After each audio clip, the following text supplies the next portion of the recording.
Hello everyone, welcome to my channel. ಇವತ್ತು ನಾನು evening snacks ಅಥವಾ ಮಾರ್ನಿಂಗ್ ಬ್ರೇಕ್ಫಾಸ್ಟ್ಗೆ ಸೂಪರ್ ಆಗಿರುವಂಥ ಒಂದು ರೆಸಿಪಿ ಬೋಂಡಾ ಸೂಪ್. ಇದನ್ನು ಯಾವ ರೀತಿ ಮಾಡೋದು ಅಂತ ತೋರಿಸ್ತಾ ಇದ್ದೀನಿ.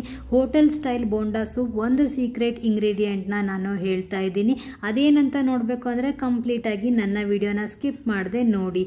ಅದಕ್ಕೂ ಮುಂಚೆ ನೀವಿನ್ನು ನನ್ನ ಚಾನಲ್ನ ಸಬ್ಸ್ಕ್ರೈಬ್ ಆಗಿಲ್ಲ ಅಂದರೆ ಸಬ್ಸ್ಕ್ರೈಬ್ ಆಗಿ ಪಕ್ಕದಲ್ಲಿರೋಂಥ ಬೆಲ್ ಐಕಾನನ್ನು ಕ್ಲಿಕ್ ಮಾಡಿ. ಅದರಿಂದ ನಾನು ಹಾಕುವಂಥ ಪ್ರತಿಯೊಂದು ವಿಡಿಯೋ ನೋಟಿಫಿಕೇಷನ್ಸ್ ನಿಮಗೆ ಬರುತ್ತೆ. ನನ್ನ ವಿಡಿಯೋಸ್ನ ನೋಡಲಿಕ್ಕೆ ಈಸಿ ಆಗುತ್ತೆ. ನೀವು ನನ್ನ ರೆಸಿಪಿನ ನೋಡಿ ಮಾಡಿದರೆ ಟೇಸ್ಟ್ ಯಾವ ಥರ ಬಂತು ಅಂತ ನನಗೆ ಮಿಸ್ ಮಾಡದೆ ಕಮೆಂಟ್ನ ಮಾಡಿ. ಫಸ್ಟ್ಗೆ ನಾನಿಲ್ಲಿ ಸೂಪ್ನ ರೆಡಿ ಮಾಡ್ಕೊಳ್ತಾ ಇದ್ದೀನಿ. ಒಂದು ಚಿಕ್ಕ ಕಡಾಯಿನ ಇಟ್ಟಿದ್ದೀನಿ. ಇದಕ್ಕೆ ನಾನು ಒಂದು 2 to 3 ಟೇಬಲ್ ಸ್ಪೂನ್ ಅಷ್ಟು ಆಯಿಲ್ ಹಾಕ್ತಾ ಇದ್ದೀನಿ. ಆಯಿಲ್ ಕ್ವಾಂಟಿಟಿ ಒಂದು ಸ್ವಲ್ಪ 3 to 4 ಟೇಬಲ್ ಸ್ಪೂನ್ ಆ ಥರ ಸ್ವಲ್ಪ ಹೆಚ್ಚಿಗೆ ಹಾಕ್ಕೊಳ್ಳಿ. ಆಯಿಲ್ ಒಂದು ಸ್ವಲ್ಪ ಬಿಸಿ ಆದಮೇಲೆ ಇದಕ್ಕೆ ನಾನು ಶುಂಠಿ ಮತ್ತು ಬೆಳ್ಳುಳ್ಳಿನ ಇಟ್ಕೊಂಡಿದ್ದೀನಿ, ಅದನ್ನು ಹಾಕ್ತಾ ಇದ್ದೀನಿ. ನೀವು ಬೇಕಿದ್ರೆ ತುರ್ದು ಬೇಕಾದರೂ ಹಾಕ್ಕೊಳ್ಳಿ. ಆದಷ್ಟು ಫ್ರೆಶ್ ಇರೋ ಶುಂಠಿ ಬೆಳ್ಳುಳ್ಳಿನೇ ಇದಕ್ಕೆ ಯೂಸ್ ಮಾಡ್ಕೊಳ್ಳಿ ಅಂತ ಕೇಳ್ತಾ ಇದ್ದೀನಿ. ಇದು ಒಂದು ಸ್ವಲ್ಪ ಫ್ರೈ ಆಗಲಿ ಎಣ್ಣೆಯಲ್ಲಿ, ಶುಂಠಿ ಮತ್ತು ಬೆಳ್ಳುಳ್ಳಿ ಬಾಯಿಗೆ ಸ್ವಲ್ಪ ಸಿಗಲಿ ಆ ಥರ ಇದನ್ನು ನೀವು ಇಟ್ಕೊಂಡು ಮಾಡ್ಕೊಳ್ಳಿ. ಇಲ್ಲ ತುರ್ದು ಹಾಕಿದರೂ ಕೂಡ ಬರುತ್ತೆ. ನೆಕ್ಸ್ಟ್ ಇದು ಸ್ವಲ್ಪ ಫ್ರೈ ಆದಮೇಲೆ ಇದಕ್ಕೆ ನಾನು ಸ್ವಲ್ಪ ಇಲ್ಲಿ ಕರಿಬೇವಿನ ಸೊಪ್ಪು ಮತ್ತು ಉದ್ದುದ್ದ ಹೆಚ್ಚಿರೋಂಥ 2 ಮೆಣಸಿನ್ಕಾಯಿನ ಹಾಕ್ತಾ ಇದ್ದೀನಿ. ಮೆಣಸಿನ್ಕಾಯಿನ ಇಲ್ಲಿ ನಾನು ಉದ್ದುದ್ದ ಕಟ್ ಮಾಡಿ ಇಟ್ಕೊಂಡಿದ್ದೀನಿ. ಆ 2 ಮೆಣಸಿನ್ಕಾಯಿ ಮತ್ತು ಕರಿಬೇವಿನ ಸೊಪ್ಪನ್ನ ಹಾಕ್ಕೊಂಡು ಇದನ್ನು ಅಷ್ಟೇ ಒಂದು 2 ಮಿನಿಟ್ಸ್ ನಾನು ಎಣ್ಣೆಯಲ್ಲಿನೇ ಇದನ್ನು ಚೆನ್ನಾಗಿ ಫ್ರೈ ಮಾಡ್ತಾ ಇದ್ದೀನಿ. ಇದು ಫ್ರೈ ಆದಮೇಲೆ ನಾನು ಇದಕ್ಕೆ ಏನು ಮಾಡ್ತೀನಿ, ಚಿಕ್ಕದಾಗಿ ಕಟ್ ಮಾಡಿ ಇಟ್ಕೊಂಡಿರೋಂಥ ಟೊಮೆಟೊನ ಹಾಕ್ತಾ ಇದ್ದೀನಿ. ಆದಷ್ಟು ಟೊಮೆಟೊನ ಚಿಕ್ಕದಾಗಿ ಕಟ್ ಮಾಡ್ಕೊಂಡು ಇಟ್ಕೊಳ್ಳಿ. ಇದನ್ನು ಅಷ್ಟೇ ಕ್ಲೀನಾಗಿ ಎಣ್ಣೆಯಲ್ಲಿ ಸಾಫ್ಟಾಗಿ ಬೇಯಬೇಕು. ಅಲ್ಲಿವರೆಗೂ ಇದನ್ನು ನೀವು ಲೋ ಫ್ಲೇಮ್ ಇಟ್ಕೊಂಡು ಟೊಮೆಟೊ ಸಾಫ್ಟ್ ಆಗೋವರೆಗೂ ಫ್ರೈ ಮಾಡ್ಕೊಳ್ಳಿ. ತುಂಬಾ ಟೇಸ್ಟಿಯಾಗಿರುತ್ತೆ ಈ ಸೂಪ್ ಅಂತೂ. ಶೀತ ಕೆಮ್ಮಾದಾಗಂತೂ ತಿನ್ನೋಕ್ಕೆ ಇನ್ನೂ ಬಾಯಿಗೆ ಒಳ್ಳೆ ಟೇಸ್ಟ್ ಕೊಡುತ್ತೆ ಅಂತಲೇ ಹೇಳ್ಬೋದು. ಇದು ಫ್ರೈ ಆದಮೇಲೆ ನಾನು ಏನು ಮಾಡಿದ್ದೀನಿ, 1 ಟೇಬಲ್ ಸ್ಪೂನ್ ಜೀರಿಗೆ ಮತ್ತು 1 ಟೇಬಲ್ ಸ್ಪೂನ್ ಮೆಣಸನ್ನು ತರ್ತರಿಯಾಗಿ ಕುಟ್ಟಿಟ್ಕೊಂಡಿದ್ದೀನಿ. ಫುಲ್ ಫೈನಾಗಿ ಪೌಡರ್ ಮಾಡ್ಕೋಬೇಡಿ, ಅಂದರೆ ನಮಗೆ ಬಾಯಿಗೆ ಅವಾಗವಾಗ ಮೆಣಸು ಸಿಗಬೇಕು, ಹಂಗಂದರೆ ಟೇಸ್ಟ್ ಚೆನ್ನಾಗಿರುತ್ತೆ. ಹಾಗಾಗಿ ತರ್ತರಿಯಾಗಿ ಕುಟ್ಟಿ ಪುಡಿ ಮಾಡಿ ಇಟ್ಕೊಂಡಿರೋಂಥ ಮೆಣಸು ಜೀರಿಗೆ ಪೌಡರ್ನ ಹಾಕ್ಕೊಂಡು ಇದನ್ನು ಒಂದು 2 ನಿಮಿಷ ನಾನು ಎಣ್ಣೆಯಲ್ಲಿ ಚೆನ್ನಾಗಿ ಘಮ ಬರೋವರೆಗೂ ಹುರ್ಕೊಳ್ತೀನಿ. ಇದು ಉರಿಯೋ ಅಷ್ಟರಲ್ಲಿ ನೋಡಿ ನಾನು ಏನು ಮಾಡಿದ್ದೀನಿ, ಕುಕ್ಕರಿಗೆ ಒಂದು 4 to 5 ಟೇಬಲ್ ಸ್ಪೂನ್ ಅಷ್ಟು ಹೆಸರು ಬೇಳೆನ ಹಾಕಿ 1 ಗ್ಲಾಸ್ ಅಷ್ಟು ನೀರನ್ನು ಹಾಕಿ ಚೆನ್ನಾಗಿ ಬೇಯಿಸಿಟ್ಟಿದ್ದೀನಿ. ಅಂದರೆ ಇದು ಯಾವ ಬೇಳೆ ಅಂತ ಗೊತ್ತಾಗಬಾರ್ದು, ಅಷ್ಟು ಫೈನಾಗಿ ಇದು ಬೇಯಬೇಕು. ಬೇಯಿಸಿ ಕ್ಲೀನಾಗಿ ಸ್ಮ್ಯಾಶ್ ಮಾಡಿಕೊಂಡು ಇಟ್ಕೊಂಡಿದ್ದೀನಿ. ಹೇಳಿದ್ನಲ್ಲ 3 to 4 ಟೇಬಲ್ ಸ್ಪೂನ್ ಹೆಸರು ಬೇಳೆ, 1 ಗ್ಲಾಸ್ ಅಷ್ಟು ನೀರನ್ನು ಹಾಕಿದ್ದೀನಿ. ಅದನ್ನು ಸ್ಮ್ಯಾಶ್ ಮಾಡಿರೋದನ್ನು ಈ ಒಗ್ಗರಣೆಗೆ ನಾನು ಹಾಕ್ತಾ ಇದ್ದೀನಿ. ನಮಗೆ ಬೇಳೆ ಸಿಗಬಾರ್ದು, ಆ ಥರ ನೀವು ಚೆನ್ನಾಗಿ ಬೇಯಿಸ್ಕೊಳ್ಳಿ. ನಿಮ್ಮ ಮನೇಲಿ ಎಷ್ಟು ಜನ ಮೆಂಬರ್ಸ್ ಇದ್ದೀರಾ ನೋಡಿಕೊಂಡು ಅದ್ರ ಮೇಲೆ ನೀವು ಬೇಳೆನ ಹಾಕ್ಕೊಳ್ಳಿ. ನಾನು ಬರೀ 2 ಮೆಂಬರ್ಸ್ ದೊಡ್ಡವರು, 2 ಚಿಕ್ಕ ಪಾಪುಗಳಿದೆ, ಹಾಗಾಗಿ ನಾನು 3 to 4 ಟೇಬಲ್ ಸ್ಪೂನ್ ಹಾಕ್ಕೊಂಡಿದ್ದೀನಿ ಅಷ್ಟೇ. ಕ್ಲೀನಾಗಿ ಸ್ಮ್ಯಾಶ್ ಮಾಡಿ ಇದಕ್ಕೆ ಹಾಕ್ಕೊಂಡು ನಾವಿವಾಗ ಇದಕ್ಕೆ ಕನ್ಸಿಸ್ಟೆನ್ಸಿನ ಅಡ್ಜಸ್ಟ್ ಮಾಡ್ತೀನಿ. ಸೂಪ್ ಆಗಿರೋದ್ರಿಂದ ಆದಷ್ಟು ತೆಳುವಾಗಿರಬೇಕು, ತೀರ ಗಟ್ಟಿಗಿರಬಾರ್ದು. ಹಾಗಾಗಿ ನೀರನ್ನು ಹಾಕ್ಕೊಂಡು ನೀರಾಗಿ ಮಾಡ್ಕೊಂಡಿದ್ದೀನಿ. ಇದನ್ನು ಗಟ್ಟಿಗೆ ಮಾಡಿಕೊಂಡ್ರೆ ಟೇಸ್ಟ್ ಬರಲ್ಲ. ಇದಕ್ಕೆ ನಾನು 1 ಚಿಟಿಕೆಯಷ್ಟು ಅರಿಶಿನ ಪುಡಿ ಹಾಕ್ತಾಯಿದ್ದೀನಿ. ಹೆಸರುಬೇಳೆ ಹಾಕಿರೋದ್ರಿಂದ ಕಲರ್ ಆಲ್ರೆಡಿ ಎಲ್ಲೋ ಇರುತ್ತೆ, ಬಟ್ ಇದನ್ನು ಟೇಸ್ಟಿಗೋಸ್ಕರ ನಾನು 1 ಚಿಟಿಕೆ ಅಷ್ಟು ಅರಿಶಿನ ಪುಡಿ ಮತ್ತು ಸ್ವಲ್ಪ ಉಪ್ಪು ಹಾಕ್ತಾ ಇದ್ದೀನಿ. ಉಪ್ಪನ್ನು ಜಾಸ್ತಿ ಹಾಕಬೇಡಿ, ಯಾಕಂದರೆ ನಾವು ಬೋಂಡದಲ್ಲೂ ಕೂಡ ಉಪ್ಪು ಹಾಕ್ತೀವಿ. ಇದಕ್ಕೆ ಮತ್ತು ಬೋಂಡಗೆ ಎರಡಕ್ಕೂ ಕರೆಕ್ಟಾಗಿ ಉಪ್ಪು ಹಾಕ್ಬಿಟ್ರೆ 2 ಮಿಕ್ಸ್ ಆದಾಗ ತಿನ್ನಬೇಕಾದ್ರೆ ಉಪ್ಪು ಜಾಸ್ತಿ ಅನಿಸುತ್ತೆ. ಹಾಗಾಗಿ ಇದಕ್ಕೆ ಸ್ವಲ್ಪ ಉಪ್ಪು ಕಮ್ಮಿ ಬರಲಿ, ಬೋಂಡಗೂ ಕೂಡ ಸ್ವಲ್ಪ ಉಪ್ಪು ಕಮ್ಮಿ ಹಾಕ್ಕೊಳ್ಳಿ. ಎರಡನ್ನೂ ಮಿಕ್ಸ್ ಮಾಡ್ಕೊಂಡು ತಿಂದಾಗ ನಮಗೆ ಕರೆಕ್ಟಾಗಿ ಉಪ್ಪು ಬರುತ್ತೆ. ಹಾಗಾಗಿ ಸ್ವಲ್ಪ ಉಪ್ಪನ್ನು ಹಾಕಿ ಇದು ಚೆನ್ನಾಗಿ ಕುದಿಸ್ಕೊಳ್ತೀನಿ. ನೋಡಿ ಎಷ್ಟು ಚೆನ್ನಾಗಿ ಕುದೀತಾ ಇದೆ. ಕಲರ್ ಕೂಡ ಅಷ್ಟೇ ಒಳ್ಳೆ ಕಲರ್ ಬಂದಿದೆ. ಅರಿಶಿನ ಪುಡಿ ಹಾಕಿರೋದ್ರಿಂದ ಮತ್ತು ಬೇಳೆ ಇರೋದ್ರಿಂದ ಒಳ್ಳೆ ಕಲರ್ ಬಂದಿದೆ. ಚೆನ್ನಾಗಿ ಒಂದು ಕುದಿಬೇಕು. ಇದು ಕುದ್ದ ಮೇಲೆ ಇದಕ್ಕೆ ಮೇನ್ ಇಂಗ್ರೀಡಿಯೆಂಟ್ ಒಂದು ಸೀಕ್ರೆಟ್ ಏನಂದರೆ ಒಂದು 3 to 4 ಟೇಬಲ್ ಸ್ಪೂನ್ ಅಷ್ಟು ಹಾಲು ಹಾಕಬೇಕು. ಈ ಹಾಲು ಹಾಕೋದ್ರಿಂದ ನಮಗೆ ಸೂಪು ಕ್ರೀಮಿ ಕನ್ಸಿಸ್ಟೆನ್ಸಿಯಾಗಿ ಬರುತ್ತೆ. ನೋಡಿ ಹಾಲು ಹಾಕಿದ ತಕ್ಷಣ ಕಲರೇ ಚೇಂಜ್ ಆಯಿತು, ಇವನ್ ಕನ್ಸಿಸ್ಟೆನ್ಸಿ ಕೂಡ ಚೇಂಜ್ ಆಯಿತು. ಕ್ರೀಮಿ ಕನ್ಸಿಸ್ಟೆನ್ಸಿ ಬರಬೇಕು. ಹಾಗಾಗಿ ಒಂದು 3 to 4 ಟೇಬಲ್ ಸ್ಪೂನ್ ಅಷ್ಟು ಹಾಲನ್ನ ಹಾಕಿ ಮತ್ತೆ ಒಂದು ಕುದಿನ ಇದನ್ನು ಕುದಿಸ್ಕೊಳ್ಳಿ. ಆಮೇಲೆ ಮೇಲೆ ಸ್ವಲ್ಪ ಕೊತ್ತಂಬರಿ ಸೊಪ್ಪನ್ನ ಹಾಕ್ಕೊಂಡ್ಬಿಟ್ರೆ ಸೂಪರ್ ಆಗಿರುವಂಥ ಸೂಪು ರೆಡಿ ಆಗುತ್ತೆ.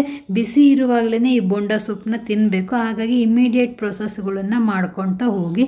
ನೋಡಿ ಇವಾಗ ಕೊತ್ತಂಬರಿ ಹಾಕಿ ರೆಡಿ ಮಾಡಿದ್ದೀನಿ. ಸೂಪರ್, ನೋಡಲಿಕ್ಕೇ ತಿನ್ನಬೇಕು ಅನ್ನಿಸ್ತಾ ಇದೆ. ಸೂಪ್ ಅಷ್ಟು ಚೆನ್ನಾಗಿ ರೆಡಿಯಾಗಿದೆ. ಇವಾಗ ಇದನ್ನು ಸೈಡಿಗೆ ಎತ್ತಿಟ್ಬಿಟ್ಟು ಬೋಂಡಾ ಮಾಡೋದನ್ನು ತೋರಿಸ್ಕೊಡ್ತಾ ಇದ್ದೀನಿ. ಈ ಬೋಂಡ ಮಾಡೋದಕ್ಕೆ ನಾನು ಒಂದು 3 to 4 hours ಉದ್ದಿನ ಕಾಳನ್ನು ನಾನು ನೆನೆ ಹಾಕಿದ್ದೀನಿ. ಕಾಳು ಅಥವಾ ಬೇಳೆ ಯಾವುದನ್ನಾದ್ರೂ ಆಗಲಿ ಒಂದು 3 to 4 hours ನೆಂದರೆ ಸಾಕು, ಕೈಯಿಂದ ಪೀಸ್ ಮಾಡ್ಕೋಬೋದು. ಆ ಥರ ಇದನ್ನು ಒಂದು 3 to 4 hours ನಾನು ಉದ್ದಿನ ಕಾಳನ್ನು ನೆನೆ ಹಾಕಿದ್ದೀನಿ. ಈ ಉದ್ದಿನ ಕಾಳನ್ನು ನಾನು ನೀರನ್ನು ಸಪ್ರೇಟ್ ಮಾಡಿ ಕಾಳನ್ನು ಅಷ್ಟೇ ನಾನು ಮಿಕ್ಸರ್ ಗ್ರೈಂಡರ್ಗೆ ಹಾಕ್ಕೊಂಡು ಫೈನಾಗಿ ಪೇಸ್ಟ್ ಮಾಡ್ತೀನಿ. ಇದನ್ನು ಮಿಕ್ಸಿ ಮಾಡಬೇಕಾದ್ರೆ ಬೇಕಿದ್ರೆ ನೀವು ಸ್ವಲ್ಪ ನೀರನ್ನು ಹಾಕ್ಕೊಳ್ಳಿ. ಬೋಂಡ ಸೂಪ್ ಮಾಡಬೇಕಾದ್ರೆ ಮಾಡೋವಂಥ ಬೋಂಡಾಗೆ ಸ್ವಲ್ಪ ನೀರು ಹಾಕಿದರೆ ಬರುತ್ತೆ, ಬಟ್ ಉದ್ದಿನ ವಡೆಗೆ ಹಾಕೋ ಆಗಿಲ್ಲ. ನೀರನ್ನು ಹಾಗೆ ಮಿಕ್ಸಿ ಮಾಡ್ಕೋಬೇಕು. ಇದಕ್ಕೆ ಸ್ವಲ್ಪ ನೀರು ಹಾಕ್ಕೊಂಡು ನೋಡಿ ಈ ಥರ ನಾನು ಪೇಸ್ಟ್ ಥರ ಇದನ್ನು ನಾನು ಮಾಡ್ಕೊಂಡಿದ್ದೀನಿ. ತೀರಾ ನೀರು ಜಾಸ್ತಿ ಆಗಿಬಿಟ್ಟಿತ್ತು ಮಿಕ್ಸಿ ಮಾಡಬೇಕಾದ್ರೆ ಅಂದರೆ ಸ್ವಲ್ಪ ಅಕ್ಕಿ ಹಿಟ್ಟನ್ನ ಹಾಕ್ಕೊಳ್ಳಿ. ಆದಷ್ಟು ನೀರು ಕಮ್ಮಿನೇ ಹಾಕ್ಕೊಂಡ್ಬಿಟ್ಟು ಈ ಥರ ಪೇಸ್ಟ್ ನೋಡಿ ತೋರಿಸ್ತೀನಲ್ಲ, ಈ ಥರ ಇದು ಮಿಕ್ಸಿ ಗ್ರೈಂಡಿಂದ ನಾವು ಬೌಲ್ಗೆ ಹಾಕ್ಕೋಬೇಕಾದ್ರೆ ಈ ಥರ ಇದು ಇಳಿಬೇಕು, ಒಂದು ಇದ್ರ ಲೆವೆಲ್ಲಾಗಿ ಬಂದು ಇಳಿಬೇಕು. ಆದರೆ ಆ ಥರ ಬಂದರೆ ನಮಗೆ ಈ ಹಿಟ್ಟು ಕರೆಕ್ಟಾಗಿ ಆಗಿದೆ ಅಂತ ಅರ್ಥ. ಇದಕ್ಕೆ ನಾನು ಚಿಕ್ಕದಾಗಿ ಕಟ್ ಮಾಡಿ ಇಟ್ಕೊಂಡಿರೋ ಅಂಥ ಹಸಿ ಕೊಬ್ಬರಿ ಹಾಕ್ತಾಯಿದ್ದೀನಿ. ಅಲ್ಲೊಂದು ಇಲ್ಲೊಂದು ಬಾಯಿಗೆ ಸಿಗ್ತಾ ಇದ್ದರೆ ಒಳ್ಳೆ ಟೇಸ್ಟ್ ಕೊಡುತ್ತೆ.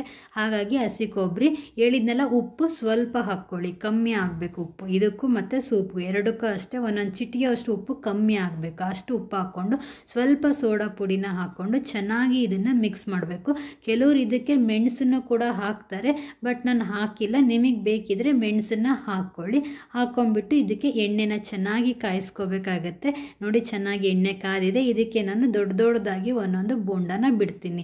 ಇದಕ್ಕೇನು ತೂತ್ ಮಾಡೋ ನೆಸೆಸಿಟಿ ಇಲ್ಲ, ಹಾಗೆ ಉಂಡೆ ಥರ ಬಿಟ್ಕೊಂಡ್ರೆ ಸಾಕು. ಹಾಗಾಗಿ ಇದಕ್ಕೆ ಸ್ವಲ್ಪ ನೀರು ಹಾಕಿ ಮಿಕ್ಸಿ ಮಾಡಿದರೆ ನಡೆಯುತ್ತೆ. ತೂತ್ ಮಾಡಿ ವಡೆ ಮಾಡ್ತೀವಲ್ವ, ಅದಕ್ಕಾದರೆ ನೀರು ಹಾಕೋ ಹಾಗಿಲ್ಲ. ಇದಕ್ಕೆ ನಾವು ನೀರು ಹಾಕಿ ಮಿಕ್ಸಿ ಮಾಡಿಕೊಂಡ್ರೆ ನಡೆಯುತ್ತೆ.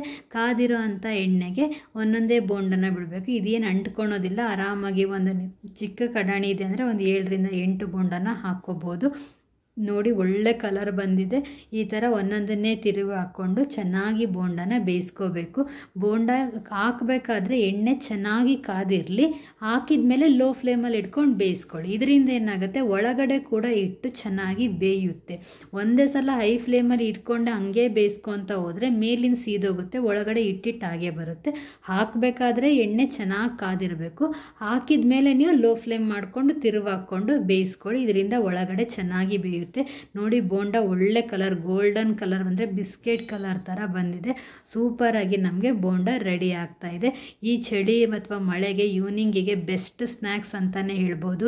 ನೆಗಡಿ ಕೆಮ್ಮು ಈ ಥರ ಬಂದಾಗ ಬಾಯಿಗೆ ಒಳ್ಳೆ ಟೇಸ್ಟ್ ಕೊಡುತ್ತೆ. ಇದು ಮೆಣಸು ಹಾಕಿರೋದ್ರಿಂದ, ಜೀರಿಗೆ ಹಾಕಿರೋದ್ರಿಂದ ಒಳ್ಳೆ ಟೇಸ್ಟ್ ಕೊಡುತ್ತೆ. ನೋಡಿ ಕಲರ್ ಸೂಪರಾಗಿದೆ. ಈ ಸೂಪ್ ಮಾಡಬೇಕಾದ್ರಂತೂ ಮೇಯ್ನಾಗಿ ನೀವು ಮೆಣಸು, ಜೀರಿಗೆ, ಬೆಳ್ಳುಳ್ಳಿ, ಶುಂಠಿ 4 ಕಂಪಲ್ಸರಿಯಾಗಿ ಬೇಕು. ಇವನ್ನ ಮಿಸ್ ಮಾಡೋಕ್ಕೆ ಹೋಗ್ಬೇಡಿ ಸೂಪ್ಗೆ. ನೋಡಿ ಇವಾಗ ತೋರಿಸ್ತಾ ಇದ್ದೀನಿ. ಒಳಗಡೆ ನೋಡಿ ಎಷ್ಟು ಮೆತ್ತಗೆ ಬಂದಿದೆ, ಮೇಲ್ಗಡೆ ಅಷ್ಟೇ ಕ್ರಿಸ್ಪಿಯಾಗಿ ಬಂದಿದೆ. ಒಳಗಡೆ ಸ್ಮೂತಾಗಿ, ಮೇಲೆ ಕ್ರಿಸ್ಪಿಯಾಗಿ. ಇವಾಗ ಬೋಂಡ ಸೂಪ್ನ ಹಾಕೋದು ಹೇಗೆ ಅಂತ ತೋರಿಸ್ತಾ ಇದ್ದೀನಿ. ಒಂದು ಬೌಲ್ಗೆ ನಾವು ಮಾಡ್ಕೊಂಡಿರೋ ಅಂಥ ಬೋಂಡನ ಹಾಕಬೇಕು. ಕಂಪಲ್ಸರಿಯಾಗಿ ಸೂಪ್ ಕೂಡ ಬಿಸಿಯಾಗಿರಬೇಕು. ಬಿಸಿ ಬೋಂಡಾಗೆ ಬಿಸಿ ಸೂಪ್ನ ಹಾಕಿದರೆ ನಮಗೆ ಸಾಫ್ಟ್ ಆಗುತ್ತೆ. ನೋಡಿ ಸೂಪ್ನ ನಾನು ಇಲ್ಲಿ ಚೆನ್ನಾಗಿ ಒಂದು 3 to 4 ಸ್ಪೂನ್ ಅಷ್ಟು ಸೂಪ್ನ ನಾನು ಹಾಕ್ತಾ ಇದ್ದೀನಿ. ಅಂದರೆ ಅದಿಷ್ಟು ಬೋಂಡ ಸೂಪಲ್ಲಿ ಮುಳುಗಬೇಕು. ಅಷ್ಟು ನೀವು ಸೂಪ್ನ ಹಾಕ್ಕೊಳ್ಳಿ. ನೋಡಿ ಸೂಪರಾಗಿ ಕಾಣಿಸ್ತಾ ಇದೆ.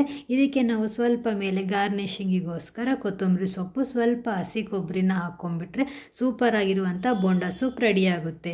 ನಿಮ್ಮನೆಯಲ್ಲೂ ಕೂಡ ಇದನ್ನು ಟ್ರೈ ಮಾಡಿ. ಟೇಸ್ಟ್ ಯಾವ ಥರ ಬಂತು ಅಂತ ನನಗೆ ಮಿಸ್ ಮಾಡದೆ ಕಮೆಂಟ್ ಮಾಡೋದನ್ನು ಮರಿಬೇಡಿ. ನೀವಿನ್ನೂ ನನ್ನ ಚಾನಲ್ನ ಸಬ್ಸ್ಕ್ರೈಬ್ ಆಗಿಲ್ಲ ಅಂದರೆ ಸಬ್ಸ್ಕ್ರೈಬ್ ಆಗಿ. ನೋಡಿ ಸೂಪರಾಗಿರುವಂಥ ಬೋಂಡ ಸೂಪು ರೆಡಿಯಾಗಿದೆ. ಈಸಿಯಾಗಿ ಕಟ್ ಮಾಡ್ಕೋಬೋದು ಆ್ಯಂಡ್ ತಿನ್ಬೋದು ಕೂಡ. ನಿಮ್ಮನೆಯಲ್ಲೂ ಮಾಡಿಕೊಂಡು ಇದನ್ನು ಎಂಜಾಯ್ ಮಾಡಿ. Thanks for watching.